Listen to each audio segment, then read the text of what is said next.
Bigyang pansin ng 5 batang babae na lumabas sa 5 mamahaling sasakyan. Kaakit-akit na kagandahan, ang lahat ay kasing ganda ng mga bulaklak. Siya ang diyosa na pinapangarap ng mga lalaki. Hakbang sa loob, pumunta sila sa tindera ng isda. Kuya, umuwi ka sa amin, marami kang pinaghirapan. Kami ang iyong long lost sisters. Dito para ihatid ka pa uwi. Akala niya maling tao sila, pero nilabas ng panganay na kapatid ang blood test paper. Alam kong madalas itong mahirap tanggapin. Okay lang, bibigyan kita ng oras. May biglang sumulpot na 5 babae. Nataranta ang bata, bibigyan ko ng oras ang bata para tanggapin. Inihagis ng dalaga ang kanyang business card at umalis. Hindi nila alam, ang kawawang kapatid ay isang makapangyarihang amo. Napatingin siya sa business card. Agad itong sipsipin sa iyong kamay. Lumabas pala, ang panganay na kapatid na babae ay ang presidente ng sikat na Jew Group. Namumula ang mata ng bata. Nasunog ang business card at naging abo.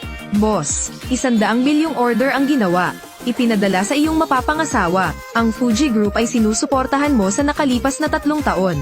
Nagtrabaho ng husto, may isa pa akong kailangan mong gawin.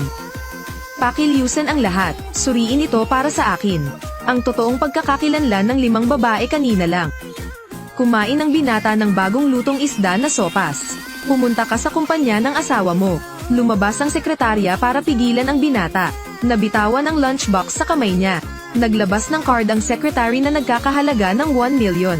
Iyan ang bayad sa iyong pamamaalam. Sabihin sa lalaki na kunin ang pera at umalis dito. Ano ang sinasabi mo? Ito ang intensyon ng vice-presidente. Wala ka bang sariling kamalayan? Ang vice-presidente ay hindi lamang isang magandang babae. Vice-presidente ang babae, grupo ng Fuji. Hindi deserve ng isang mabahong nagbebenta ng isda na tulad mo. Bakit ako nakipaghiwalay kay Yuayua? Bakit kailangan ko pang sabihin sa'yo? Ang vice-presidente ay tumagal lamang ng 3 taon. Buo ng Fuji Group sa isang kumpanya. Pumirma kami ng 100 bilyong order sa Yinlong Group. Si Yuayua ay ang ipinagmamalaking anak ng Diyos. Siya ang Diyosa ng mga pangarap ng mga lalaki. At sino ka? Tafu. Sino ako? Wala ako. Nabangkarote ang Fuji Corporation. Tama na. Hindi mo pa rin maintindihan. Ikaw at si Yuayua ay ganap na hindi magkatugma. Ito ang pagmamahal na ipinadala ni Yuayua sa kanya. Payo ko sa iyo na huwag kang mapahiya. Hindi ako naniniwalang ganoong klaseng tao si Yuayua. Gusto ko siyang makilala ng personal. Ngunit sa sandaling iyon ay nag-walk out si Yuayua. Gusto kong makipaghiwalay sa'yo. Ayoko nang madamay pa sa'yo. Ang naabot ni Yuayua ngayon. Lahat sila ay humingi ng tulong kay Tafu. Pero walang pakialam ang mga babae. Tinuya ni Yuayua si Tafu. Mga gawaing bahay lang ang alam ng mga lalaki. Gusto ko ang asawa ko. Sa siyang presidente, ang mga mapagmataas na tao ay namumuno sa mga tao.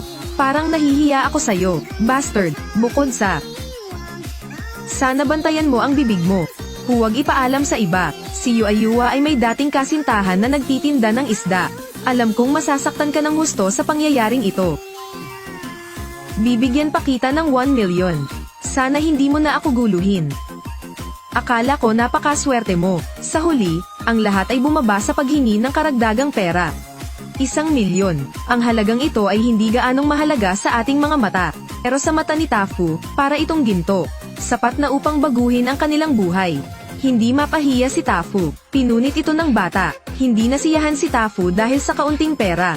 Hindi kung ano ang walang hiya. Iniisip ni Yuayua si Tafu ay isang lalaking mahilig sa pera.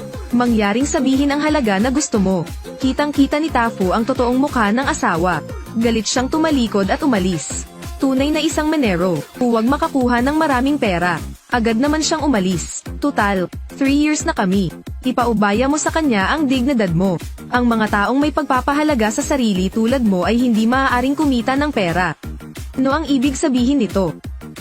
Hindi nakatiis si Tafu. Wala ako, maaari kang manalo ng 100 bilyong order. Ano ang pinagsasabi mo? Nakamit ko ang tagumpay. Sinubukan ko araw-araw. Sinasabi mo ang mga bagay na nakakagulat. Gusto mo lang iba ang pakikitungo ko sa'yo.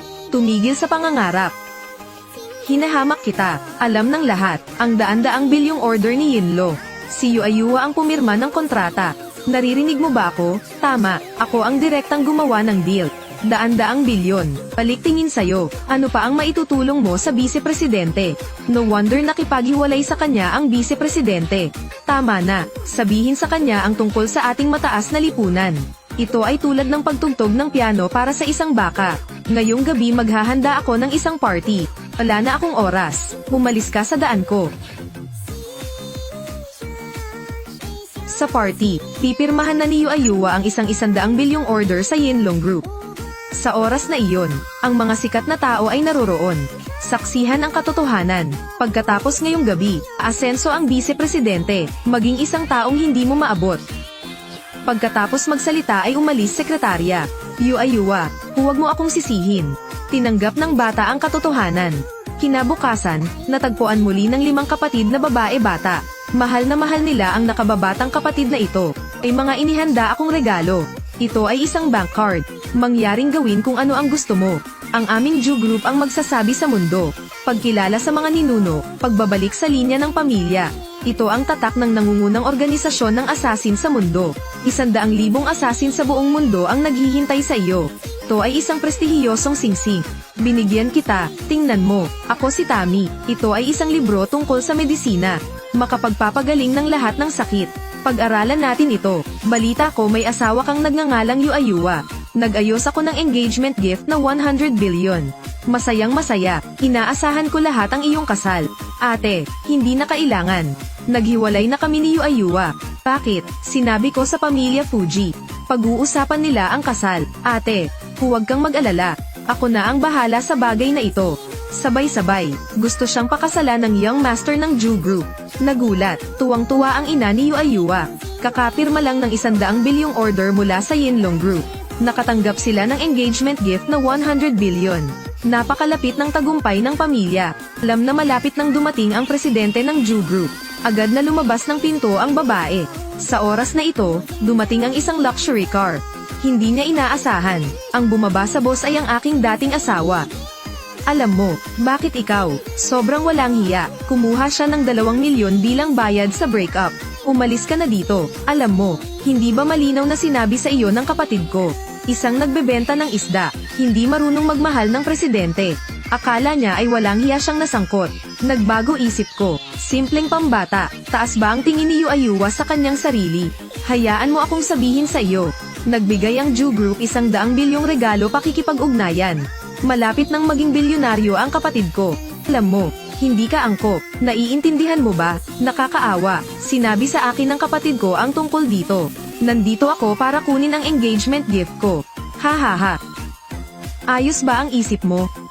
Anong sabi mo? Alam mo ang sinasabi mo. Huminto kapag sasalita.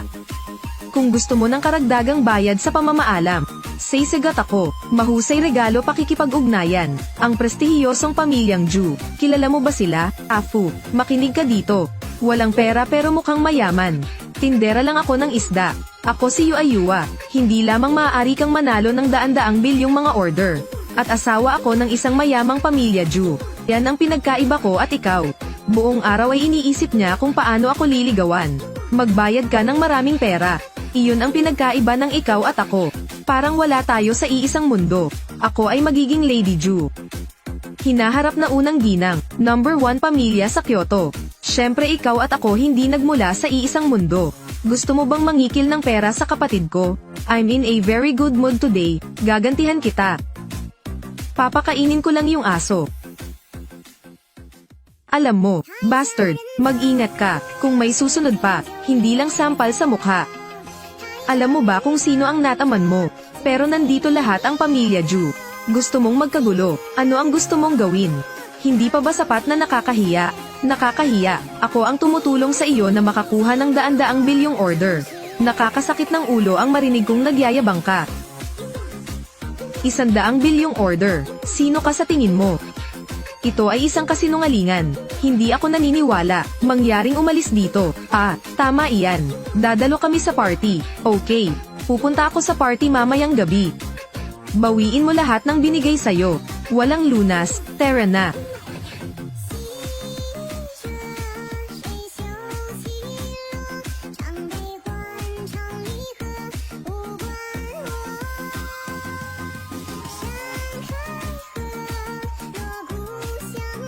Mangyaring paalalahanan ang lahat na manahimik. Ngayong gabi, tayo, hindi lang pumirma ng 100 billion order. May mas malaking masayang kaganapan. Lumitaw ang Ju Group. Sumali si Yuayuwa sa pinakamayamang pamilya sa Kyoto. Ano, pamilya Ju? Ang pinakamayaman sa Kyoto. Malapit na bang mabunyag ang mga mayayaman?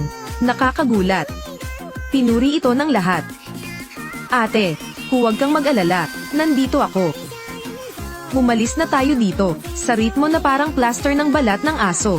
Malinaw kong sinabi, bakit ka nandito? Binabalaan kita, naglakas loob ka bang gumawa ng gulo? Baboliin ko ang mga paa mo. Umalis na tayo dito. Naiintindihan kong hinahamak mo ako. Ikaw ay karapat-dapat. Hindi ka karapat-dapat, sinasabi ko sa'yo. Isa itong high-class party na nagtitipon ng mga sikat na tao. Hindi lahat ay makapasok, tungkol sa iyong pagkakakilanlan. Hindi ko na kailangan paalalahanan ka. Hindi na kailangang makipag-usap sa kanya. Bastard, Ben. Dumating si Mr. Ben. Narito ka, ang pamilyang Fuji ay nanalo ng order mula kay Yinlo. Salamat sa iyong tulong. Oo, ang bait mo. Hindi malilimutan ng pamilyang Fu. Salamat. Walang big deal. Huwag lang magpasalamat kung nagpapasalamat si MS Yuayuwa. Mas masarap uminom kasama si Ben. Nakita ba ito ni Tafu? Ito si Mr. Ben. Yung lalaking hindi mo mahawakan. Sino nagbukas pinto para sa kanya? Guard, ilabas mo siya. G. Ben, itong tae, sa isang paraan. Sinusundan kami nito, lahat. Mas gusto ko ang ganitong uri ng tao. Huwag akong paniwalaan. Ano ka ba? Bakit ako maniniwala sa'yo? Bastard ka. Mahirap. Huwag mo siyang kausapin. Magsisimula na ang party. Mangyaring umupo sa iyong upuan. Tama yan, boy. Makinig ka. May 3 hanay ng mga upuan sa handaan. Mesa ay nagkakahalaga 10-10 milyon. Ang talahan na yan ay nagkakahalaga ng daan-daang milyon, daan-daang bilyon. Saan ang upuan mo? Sa loob ng banyo. Siya, ni hindi kwalipikadong kumain sa banyo. Hindi ka kwalipikadong makipag-ayos sa akin. Sobrang nakakatawa. Lumuhad at sambahin ako. Ako ay mag-aayos ng upuan para sa iyo. Kunin ang aking payo at umalis ka agad. Hindi mo pa ba nakikita? Tinanggap kita bilang isang biro. Sa paningin ko, biro ka. Tama na. Hinding-hindi mangyayari iyon sa pagitan mo at sa akin. Ang aking kinabukasan ay ang pangunahing tauhang babae ng pamilya Ju.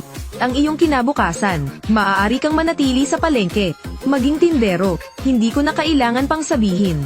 Nagsimula na ang party, wala nang mauupuan. Nakakatawa ang itsura mo, sampay na bagay, gusto kong makita ang iyong mga kakayahan. Buksan ang iyong mga mata at makakita ng malinaw.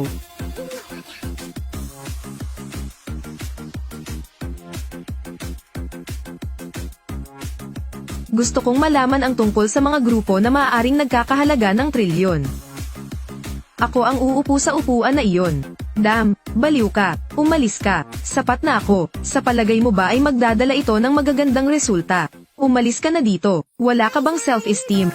Kawawang nagbebenta ng isda, bakit gagawin ito? Bakit? Kaya lang lahat ng meron kay Yuayuwa ay binigay ko sa kanya. Mukhang may sakit sa pag-iisip, hahaha. Napatawa ako nito hanggang sa mamatay. Kung talented ka, ako ay isang bilyonaryo. Huwag mong isipin na hindi ko alam. Ang punta mo dito ngayon, para magkagulo, dahil lang sa gusto niya ng kaunting bayad sa pamamaalam. Sige, bubusugin kita. Maghintay hanggang makipag-ayos ako sa 100 bilyong order. Bibigyan kita ng isa pang 100 milyon. Pero hindi tayo magkakaroon ng anumang bagay sa isa't isa. Anong kahihiyan? Kunin mo pera ng girlfriend mo. Nahihiya, isa siyang gold digger. Good luck, ilang dekada na akong nabuhay. Ito unang pagkakataon nakakita ganitong walang hiyang tao. Bigyan mo ako ng 100 milyon. Malaking halaga yan. Ibigay mo sa aso, ikakawag pa ng aso ang buntot. Tinulungan ko si MS Yuayuwa na mag-order ng 100 bilyong ito. Gusto mong makakuha ng 100 milyon. Halika dito. Mabaho ang mga nagtitinda ng isda. Ibibigay ko ito sa iyo.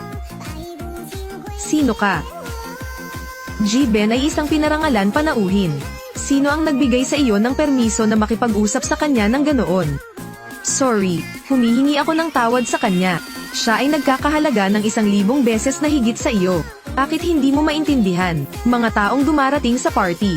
Lahat sila ay makapangyarihang tao. Pumunta ako dito ngayon. Butin ang langit sa isang hakbang. Kung pupunta ka dito, para sirain ako, sisihin mo na lang sa pagiging bastos ko sa'yo. Ang binigay ko sa'yo, ngayon ay isa-isa ko silang babawiin.